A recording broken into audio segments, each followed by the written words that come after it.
Salut à toutes et tous et merci d'être fidèles aux chroniques d'Henri Akodo. Aujourd'hui, nous allons parler d'un entraîneur exceptionnel. Ancien international sénégalais, passé par les exigences du très haut niveau, Pape Thiaw n'arrive pas par accident sur le banc des Lions. Et lorsqu'il prend les rênes de l'équipe A, le contexte est complexe. Entre attentes populaires, débats internes et polémiques ouvertes, il a vite tranché et fait des choix forts. Dans cette émission, nous allons interroger le bilan de Pape Thiaw depuis sa nomination, son rôle précis lors de la CAN marocaine et sa capacité à gérer les moments de tension là où beaucoup auraient vacillé. Était-il l'homme de la situation? Qu'a-t-il réellement apporté à ce groupe? Et que relève cette double réussite CHAN puis CAN sur son leadership et sa vision du football sénégalais? En plateau, j'ai toujours avec moi l'un des Bounala Marie. Henri, bonjour et merci de me faire l'amitié d'être avec moi. Bonjour Christophe, c'est toujours un réel plaisir pour moi. Un tableau très chargé, hein, parlant de Thiaw, l'entraîneur qui a gagné cette CAN exceptionnelle, et on doit parler forcément de lui. Effectivement, Pape Thiaw, entraîneur formidable, extrêmement compétent, qui a su amener le Sénégal à nouveau sur le toit de l'Afrique pour la deuxième fois de son histoire après 2021.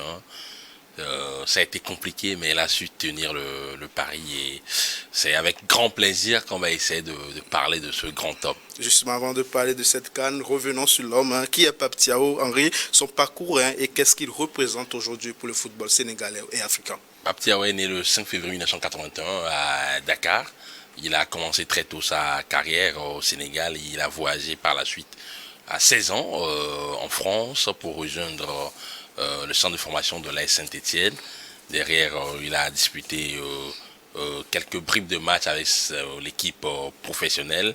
Il a été prêté, notamment en Suisse. Il revient à Istres. Il a fait Strasbourg, Metz également. Et donc, il n'a pas eu une grande carrière de footballeur, mais il a quand même eu la chance de disputer des matchs avec la sélection nationale sénégalaise à l'époque, 16 caps en tout pour Pape Thiaw, le natif de Dakar, qui était de l'épopée glorieuse de 2002, la finale de la CAN perdue face au Cameroun, au tir au but à Bamako, au stade du 26 mars à Bamako. Et derrière, il a participé à cette fameuse Coupe du Monde, la première de l'histoire du Sénégal en 2002, et cette victoire historique face aux champions du monde en titre à l'époque, l'équipe de France, 1-0, et derrière, le Sénégal a disputé les quarts de finale éliminé par la Turquie. Donc voilà un peu sa carrière de footballeur Pape Bouna Thiaw. Exactement. Quand Pape Thiaw prend officiellement les rênes hein, de Lyon, le Sénégal sort déjà d'une période forte. Hein. Est-ce que sa nomination était une évidence ou un pari finalement? D'abord, avant qu'il ne soit nominé, il faut rappeler rapidement qu'il a été propulsé à la tête de la sélection nationale locale sénégalaise quelques années plus tôt, notamment en 2020. Il a amené cette équipe au CHAN 2022 en Algérie, il l'a remporté et il a intégré le staff technique du Sénégal à l'époque, adjoint de Aliou Cissé, l'emblématique ancien capitaine du Sénégal, son prédécesseur. Et bien évidemment, il était de l'épopée également de la Coupe du Monde 2022, il était où le Sénégal a terminé huitième de finaliste battu par l'Angleterre. Il était de l'épopée de cette Coupe d'Afrique des Nations, la première remportée par le Sénégal au Cameroun face à l'Égypte dans les séances de tir au but. Donc c'est tout à fait logique d'un point de vue purement sportif qu'il a pris la succession d'Aliou Cissé lorsque le nouveau régime sénégalais dirigé par le président Bassirou Diomaye Faye a décidé de ne pas reconduire Aliou Cissé arrivant à la fin de son contrat après la débâcle de la CAN 2023 éliminée par la Côte d'Ivoire en huitième de finale. Et c'est tout naturellement, malgré qu'il y avait d'autres prétendants, Hervé Renard, pour ne citer que celui-là, il y avait d'autres également, d'autres anciens internationaux sénégalais, en l'occurrence Omar Daf, qui entraînait en France, l'entraîneur de Sochaux. Le choix s'est porté. Bibé également était pressenti. Bibé également était pressenti et donc la Fédération sénégalaise de football, dirigée à l'époque par Maître Augustin Senghor, a décidé en accord avec les autorités politiques sénégalaises de confier les rênes de cette sélection-là à Pape Thiaw, d'abord intérimaire, et tout de suite il a fait l'unanimité parce que il faut rappeler le contexte. Le Sénégal sortait de cette élimination de la CAN 2023. On critiquait Aliou Cissé pour ses choix purement tactique. On lui reprochait notamment de valoriser désormais un football restrictif, en déphasage avec les qualités des joueurs sénégalais, qui sont des joueurs plutôt bling-bling sur le plan offensif. Sadio Mané même y est allé également de ses critiques envers son ancien entraîneur. Pape Thiaw prend l'équipe en tant qu'intérimaire et derrière, il gagne en match des éliminatoires 4-0 face à une équipe du Soudan, fut-il une équipe respectable. Et derrière, il a convaincu par cette prestation, cette performance, et on l'a confirmé à la tête de cette sélection. Et on a vu dans les éliminatoires tout de suite le changement, la métamorphose de cette sélection sénégalaise qui a changé de méthode, qui était plus rayonnante dans le jeu, et qui s'est qualifié avec brio pour la Coupe du Monde. Et derrière, c'est avec beaucoup d'espoir que le Sénégal a entamé cette Coupe d'Afrique des Nations Maroc.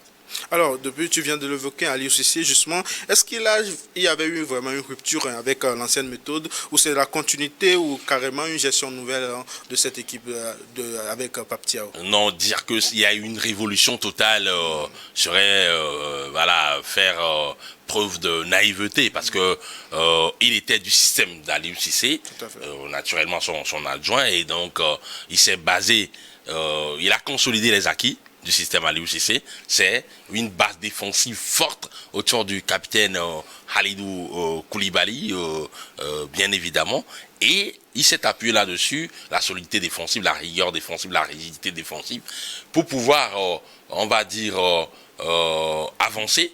Et la petite touche qu'il a apportée, c'est cette propension, cette capacité pour l'équipe sénégalaise, quels que soient les hommes, quels que soient les pions qu'il place, on a une réelle identité, le jeu court, parfois le jeu long, pour pouvoir être, on va dire, illisible par l'adversaire. Et le Sénégal, c'est la maîtrise collective, technique, avec une sorte de permutation sur le plan offensif, et des attaquants qui prennent beaucoup la profondeur. Nicolas Jackson, on a vu, qui s'est transformé totalement sous le leadership, sous la gouvernance, sous la direction de Pape Bouna Thiaw. Ce n'est pas anodin. On a vu une nouvelle santé de Sadio Mané qui était un temps critiqué, d'autres jeunes joueurs qui ont intégré cette sélection, Habib Diarra, et c'est quand même les petites touches que cet entraîneur a apporté à cette sélection sénégalaise avant cette Coupe d'Afrique des Nations. Justement, sur cette Coupe d'Afrique des Nations, le Sénégal a donné l'impression d'une équipe très solide, sereine, rarement inquiétée, Henri. Et selon toi, qu'est-ce qui fait la force de ces Lions de la Teranga? Ouais, c'est d'abord le management de Pape Bouna Thiaw qui a su créer une certaine osmose, harmonie collective au sein de cette sélection. On dit souvent, je le répète souvent pour ceux qui me suivent depuis des années, il y a une phrase du technicien allemand Otto Rehhagel qui a gagné l'Euro avec la Grèce en 2004, qui m'intéresse beaucoup. Une sélection nationale, c'est pas une somme d'individualités. Et ici, le Sénégal a de très fortes individualités, mais Pape Bouna Thiaw a su quand même convaincre ces individualités-là, ces stars, ces joueurs qui ont un statut important dans cette élection, de pouvoir se mettre au service du collectif. Se mettre au service du collectif, c'est quoi? C'est de pouvoir répéter les efforts à haute intensité, c'est de pouvoir courir. Quand vous regardez un peu la Coupe d'Afrique des Nations de Sadio Mané, sa volonté permanente de pouvoir courir, d'être tout le temps en mode,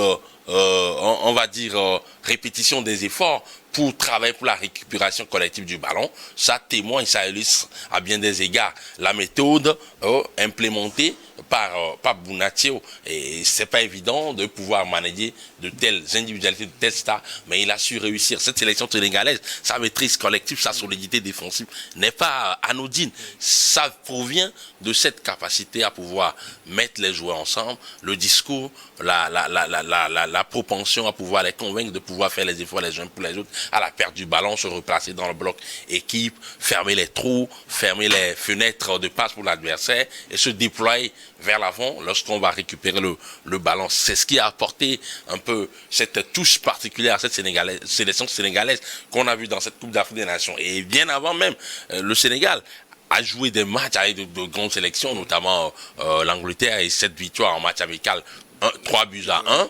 à Nottingham Forest, il y a cela quelques mois avant la CAN.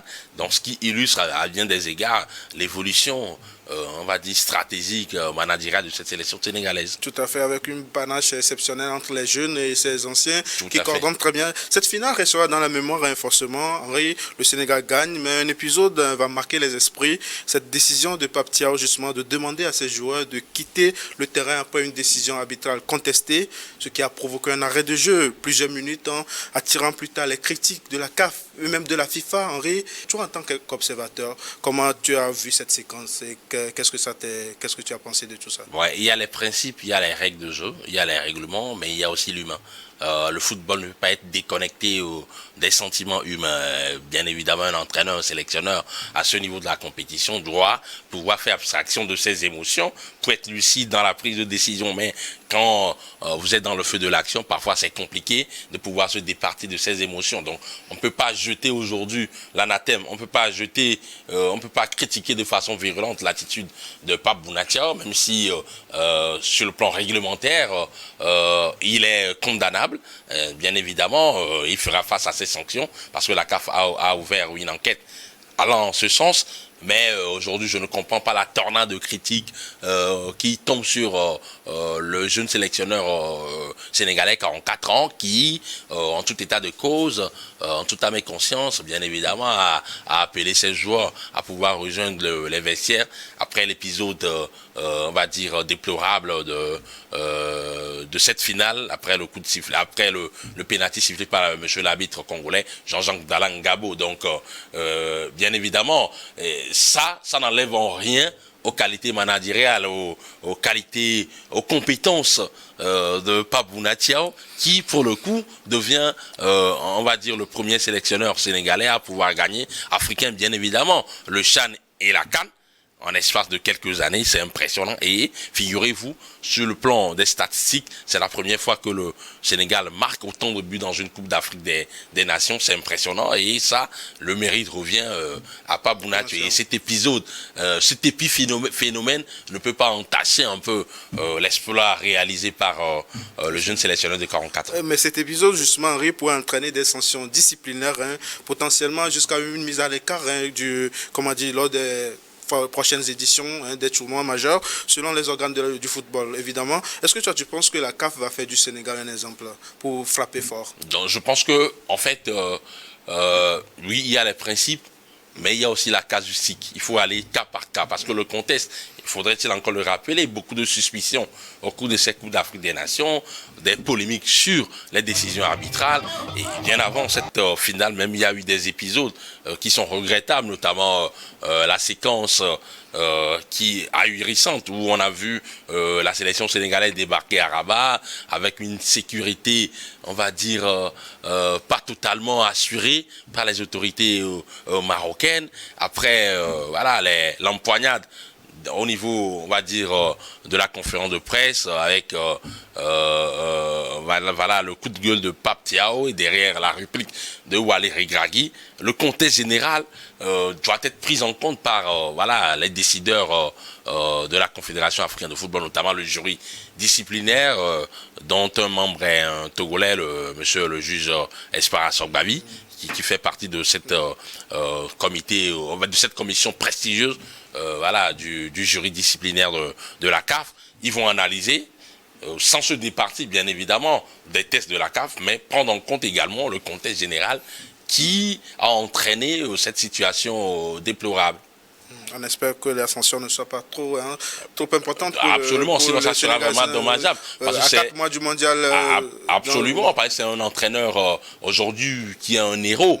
Quand vous regardez un peu, lisez un peu la presse sénégalaise aujourd'hui, moi j'ai eu la chance de discuter avec certains confrères. Aujourd'hui, dans l'imagerie populaire sénégalaise, c'est, on va dire Pape Thiaw, c'est un héros à l'image de Sadio Mané, parce que ce qu'il a réussi à faire en si peu de temps, parce qu'il a pris les commandes de cette sélection en octobre 2024, et derrière, plus d'une année après, il arrive à décrocher le sac, et ce qu'il a pu réaliser malgré l'adversité, malgré cette pression, est phénoménal. Donc, sanctionner un tel entraîneur qui incarne l'avenir de l'entraîneuriat africain serait bien dommageable parce que le Sénégal a d'autres grands défis à venir, notamment cette Coupe du Monde qui sera organisée aux États-Unis, au Canada, au Mexique. Le Sénégal est dans la poule de la France. Le premier match du Sénégal à cette compétition sera face à l'équipe de France. Et donc priver les Africains, priver les sélections sénégalaises de son entraîneur pour cette compétition serait vraiment dommageable. Vous avez évoqué la France, il y a aussi le Danemark, éventuellement, un autre qualifié qui va se rejoindre bientôt, Henri. Ouais. Si on prend un peu du recul aujourd'hui, comment tu juges le bilan de Pape Thiaw depuis sa prise de fonction?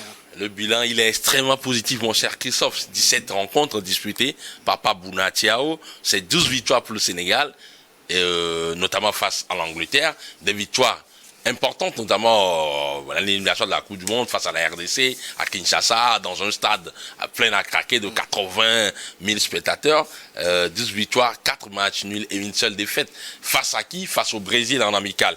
Et donc, quand vous regardez bien, le bilan, il est extrêmement positif. Et figurez-vous, le Maroc n'a plus perdu de match à domicile depuis 2009.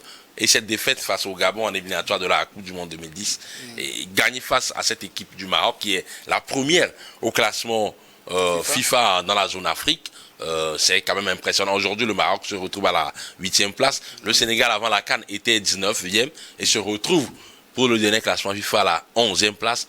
Et cela est dû au travail acharné, méthodique, structuré de Pape Thiaw. Exactement. Si on voit le Maroc devant des nations comme l'Allemagne, on comprend encore plus la résonance de cette victoire, parce que le Maroc est 8e devant l'Allemagne qui est 11e, je crois. Henri, est-il déjà aujourd'hui parmi les très très grands entraîneurs africains? On sait que dans cette émission, on a tendance à classer. Aujourd'hui, on ne va pas le classer parce qu'il vient de débuter. Mais toi, tu penses qu'il est déjà parmi les plus grands entraîneurs? Si oui, que doit-il améliorer pour durer au plus haut niveau? Oui, je pense qu'aujourd'hui, oui, il y a des entraîneurs qui ont marqué l'histoire du football africain, les entraîneurs africains bien évidemment. Charles Diamfi qui a gagné le trophée à 3 reprises avec le Ghana dans les années 60 et début 70. Hassan Chiata 2006-2010, l'Égyptien, avec on va dire l'Égypte, Aliou Cissé bien entendu. Et je pense aujourd'hui, en tout état de cause, qu'il est un entraîneur très prématuré dans l'écosystème, très jeune d'ailleurs, mais désormais on peut le classer parmi les entraîneurs plus brillants du continent. Maintenant, pour se maintenir au haut niveau, il va falloir qu'il se réinvente, il va falloir qu'il s'adapte au contexte et qu'il arrive à se remettre en cause pour pouvoir véritablement rajeunir davantage cette sélection sénégalaise qui a du coup de l'avenir. Vous avez Ibrahim Baye, il a eu le mérite de le sélectionner, 17 ans. Le deuxième plus jeune joueur africain à avoir gagné la CAN après Abedi Pelé en 82, qu'il a fait à 17 ans et 9 mois. Le petit, il a 17 ans, 11 mois. Vous avez Mamadou Sarr, le Strasbourgeois. Quel calme pour le jeune défenseur franco-sénégalais, 20 ans. El Malik Diouf, 21 ans. Donc, il a de la masse. Il peut progresser avec cette sélection. Il va récupérer Hassan Diao, le phénomène de Com, pour le coup, avant la Coupe du Monde. Exactement. Donc, je pense qu'il a tout le matériel en place, à disposition, pour pouvoir aller plus loin et de rentrer plus dans le panthéon de l'histoire des grands entraîneurs du football africain. Parfait.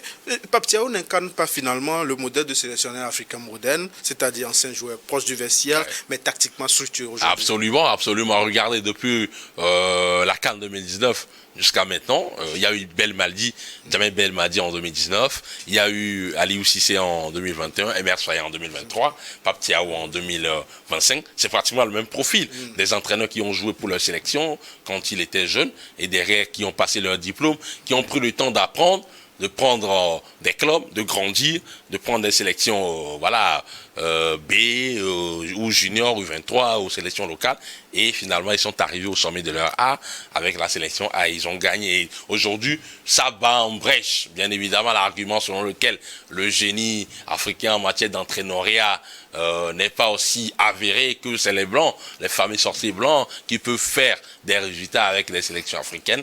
Aujourd'hui, la tendance, elle est tout autre. On a des entraîneurs qui ont la capacité managériale, la compétence nécessaire, le goût pour le football panaché, la maturité tactique pour pouvoir mener à bien des sélections africaines, pour pouvoir avoir des résultats escomptés. Merci Henri d'être passé, le message est très bien passé. Merci à tous de nous avoir suivis. Rendez-vous la semaine prochaine pour un nouveau numéro des Chroniques.